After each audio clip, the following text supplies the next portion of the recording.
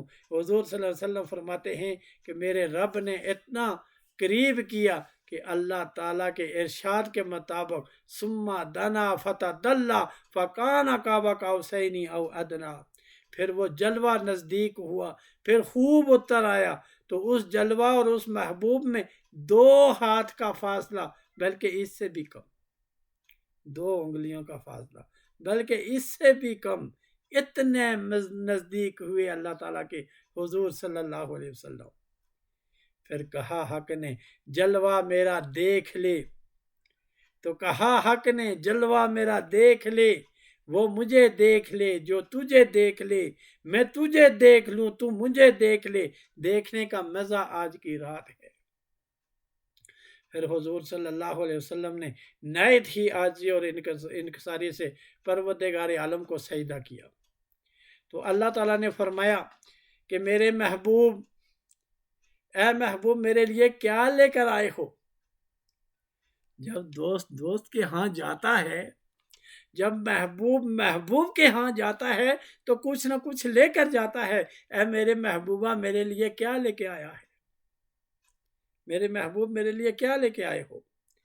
عرض کی یا اللہ وہ چیز لے کر آیا ہوں جو تیرے پاس نہیں ہے۔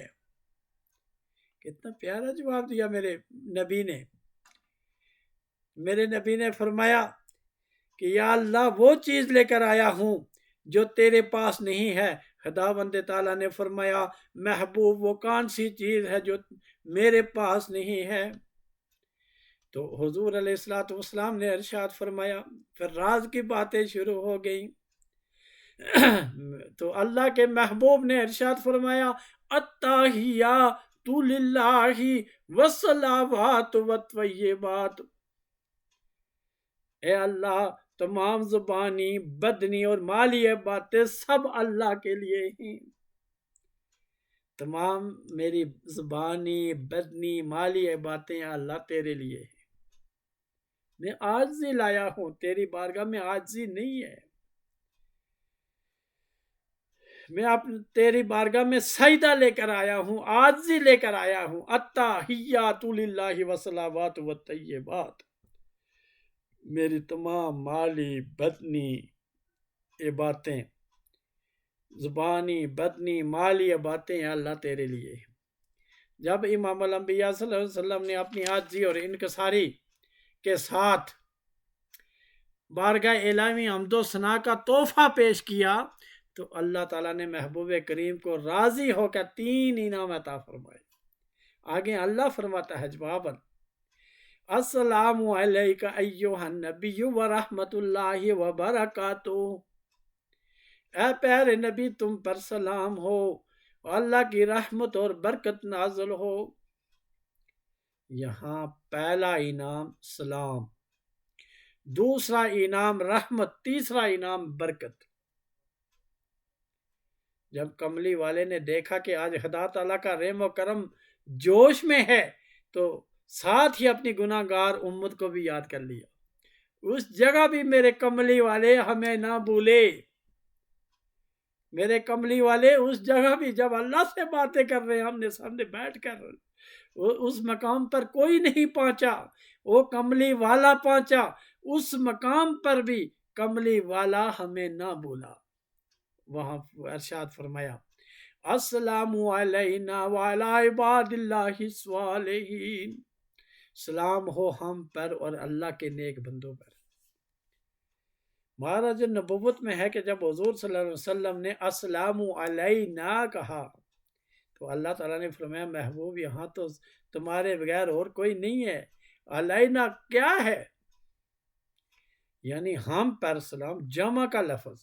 تو امام الانبیاء صلی اللہ علیہ وسلم نے عرض کی کہ مولا اگرچہ جسمانی لحاظ سے وہ میرے ساتھ نہیں ہیں مگر روحانی حیثیت سے وہ میرے ساتھ ہیں۔ جب فرشتوں نے اللہ اور اس کے پیارے رسول صلی اللہ علیہ وسلم کا کلام سنا تو پکار اٹھے اشہد ان لا الہ الا اللہ و اشہد ان محمد عبدہ ورسولہ، بے شک ہم گواہی دیتے ہیں کہ اللہ کے سوا کوئی عبادت کے لائق نہیں اور حضرت محمد صلی اللہ علیہ وسلم اللہ کے بندے اور رسول ہیں۔ تو بھائیو اور دوستو اور عزیزو، پھر اللہ تعالیٰ نے فرمایا میرے محبوب مانگ، کیا مانگتا ہے؟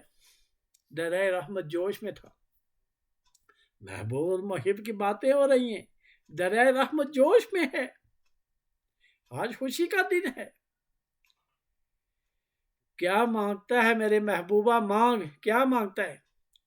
عرض کی مولا امت گناہ گار ہے امت کی بخشش چاہتا ہوں۔ اللہ تعالیٰ نے ارشاد فرمایا محبوب تیری خاطر 70,000 گناہ گاروں کو بخش دیا۔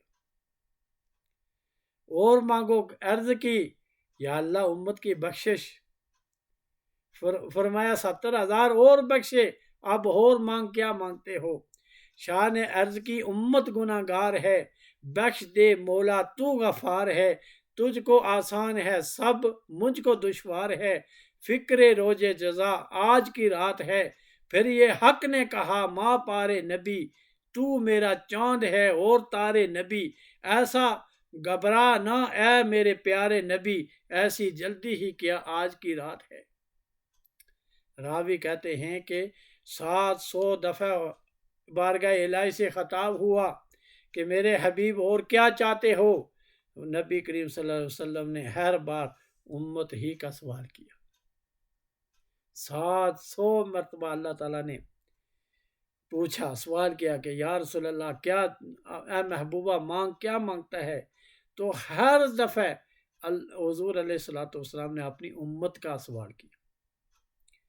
معراج النبوت میں لکھا ہوا ہے۔ تو بعد عظیم مصطفیٰ کے درمیان، خدا اور مصطفیٰ کے درمیان جو راز و نیاز کی باتیں ہوئیں وہ یا خدا جانتا ہے یا مصطفیٰ صلی اللہ علیہ وآلہ وسلم۔ اس کے بعد بارگاہ الہی سے آپ کو نماز کا تحفہ ملا۔ واپس آنے کے ٹائم اللہ تعالیٰ نے آپ کو نماز کا تحفہ دیا۔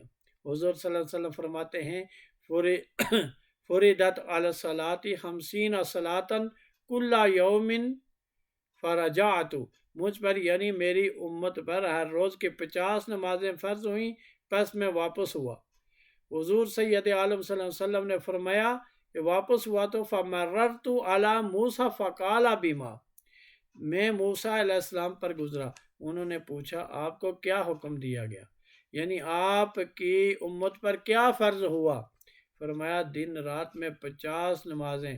موسیٰ علیہ السلام نے عرض کی ان امتک لا تستطیع 50 صلاۃ کل یوم، بے شک آپ کی امت ہر روز 50 نمازیں نہ پڑھ سکے گی، کیونکہ ان سے پہلے بنی اسرائیل کو میں آزما چکا ہوں، آپ سے پہلے میں بنی اسرائیل کو آزما چکا ہوں، لہذا فرجع الی ربک فاسألہ التخفیف، اپنے رب کے پاس جائیے اور کمی کی درخواست کیجیے۔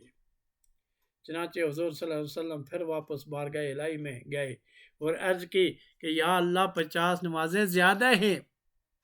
اللہ کے حضور عرض کی کہ یا اللہ 50 نمازیں تو زیادہ ہیں۔ رب تعالیٰ نے فرمایا اے محبوب میں نے 10 معاف کر دیں۔ آپ فرماتے ہیں پھر میں واپس لوٹا تو موسیٰ علیہ السلام نے پوچھا، میں نے کہا 10 معاف ہو گئیں، انہوں نے پھر تخفیف کے لیے کہا، میں پھر گیا۔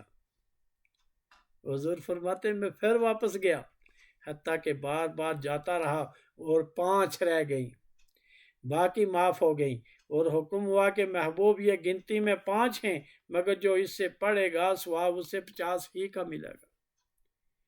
تو بھائی دوست عزیز، یہ موسیٰ علیہ السلام بھی جب دیکھیے حضور صلی اللہ علیہ وسلم جب بیت المقدس جا رہے تھے سواری پر، تو جب حضور موسیٰ علیہ السلام کی قبر سے گزرے تو موسیٰ علیہ السلام نماز پڑھ رہے تھے، اور جب وہاں بیت المقدس میں پہنچے تو استقبال کے لیے پہلے کھڑے تھے، اور جب ادھر سے جاتے ہوئے گئے تو چھٹے آسمان پر ملاقات ہو گئی، اور جب واپس آ رہے ہیں اللہ سے مل کے تو پھر چھٹے آسمان پر ملاقات ہو گئی۔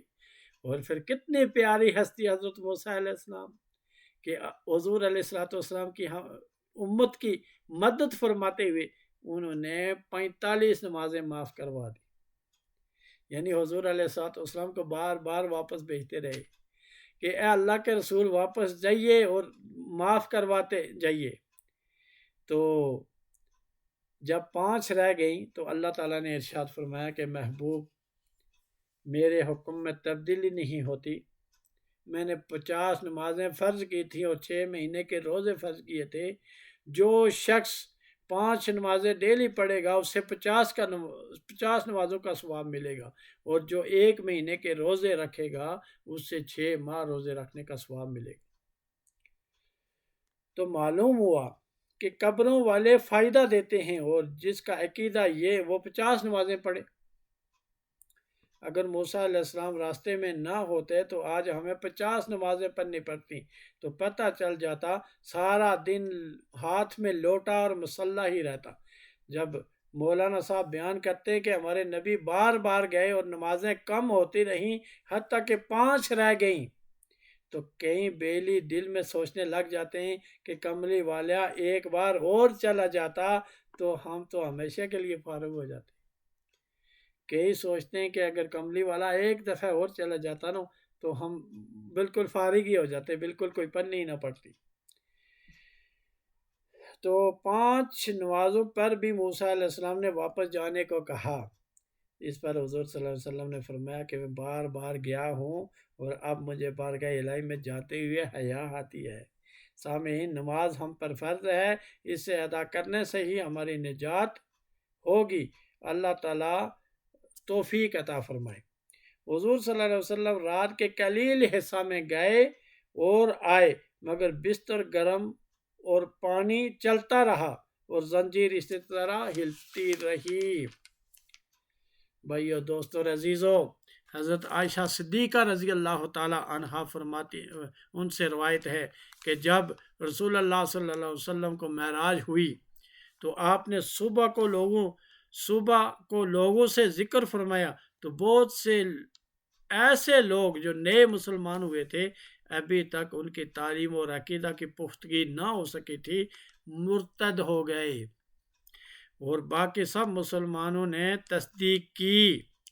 کچھ کافر مشرکین حضرت ابوبکر صدیق رضی اللہ تعالیٰ عنہ کے پاس بھی پہنچے اور کہنے لگے، حل لکا فی صاحبک یز امرن انہ اسرا بہ اللیلۃ الی بیت المقدس، اے اپنے ساتھی کے متعلق تیرا گمان ہے کہ آج رات اسے بیت المقدس تک لے جایا گیا؟ یعنی کافروں کی ایک جماعت، انہوں نے پوچھا، جا کے سوال کیا۔ حضرت ابوبکر صدیق رضی اللہ تعالیٰ عنہ نے فرمایا، لئن قال ذالک لقد صدق فلذالک سمی ابو بکر صدیق، اگر انہوں نے یہ فرمایا ہے تو تحقیق سچ ہے، اسی بنا پر آپ کا نام ابو بکر صدیق ہو گیا۔ وآخر دعوانا ان الحمد للہ رب العالمین۔